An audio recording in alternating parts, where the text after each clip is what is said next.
Welcome back to another video on my channel. Hope you're doing good. Hope you're all doing well as we look back at Algeria's 2-1 win against Niger. Well, you know, me specifically, he was speaking about 10-0s and all sorts of thrashings.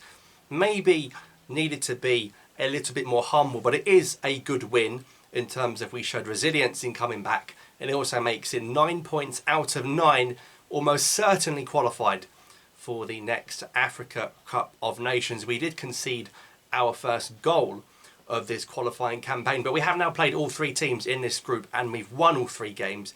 You'd have to say, looking very likely that Algeria qualify for AFCON 2023. Let's look at that starting lineup, and I think this is particularly where problems started, was before a ball was kicked. Bounedjah is in goal, so you don't really change your number one. So Belmadi's for Bounedjah. He's my new number one goalkeeper. I've left out Rice and Bull here. You don't change the keeper unless they're injured. This is the number one. Anthony Bounedjah, it's you. So you're putting confidence in him. Left back, Rayan Ait-Nouri.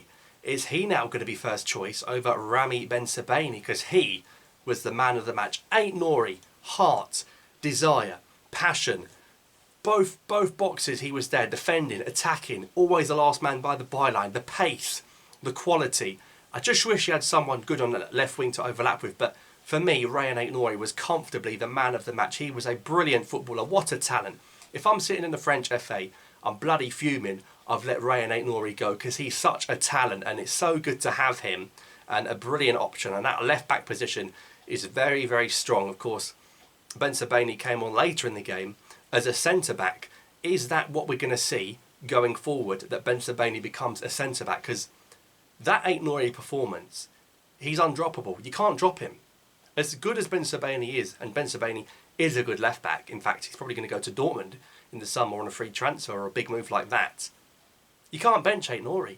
So you're going to have to play either a back five, or Ben Sebaini is going to have to be the centre-back like he was in the second half. So good to see Ait-Nouri for the debut man of the match for me.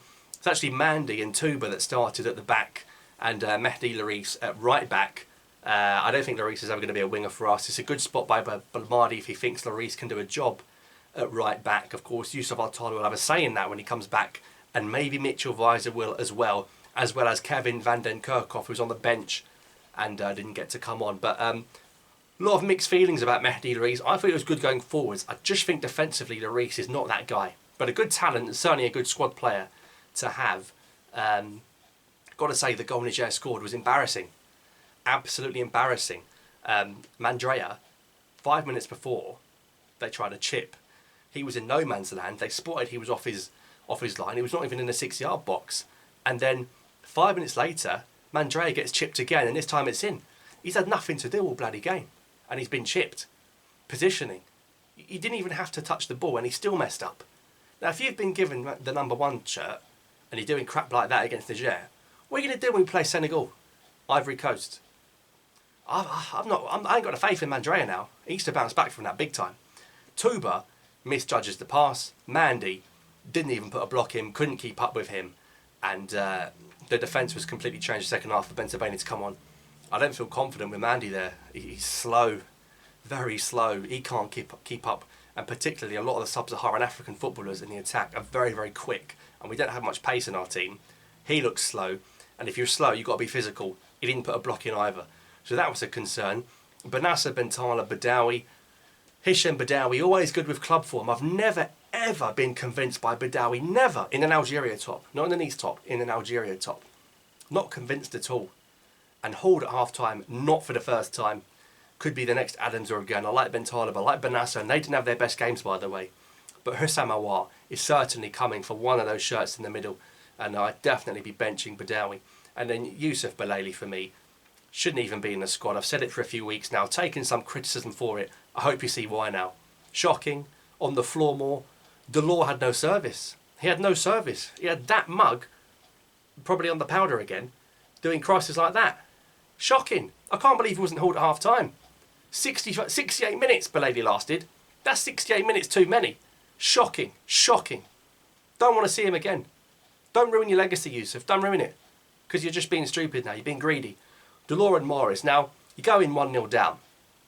Free sub. He has to make changes at half time. We weren't losing because of Andy Delort. He didn't do much, but he wasn't the reason we were losing. He's really hung Delort out to dry now. He's hung him out to dry. He's basically said, you're coming off at half time in your first start in a while. I think we're losing because of you. I'm subbing you for the guy that shouldn't even be here. He's only here because Slimani's injured. He's coming on for you. And look what he's been involved in the goals. So I don't know how Delort bounces back from this. That's not good management. And of course Mahrez pops up with the winner. But the real talking point, as well as Ait-Nouri here, Shaibi and Bounedjah.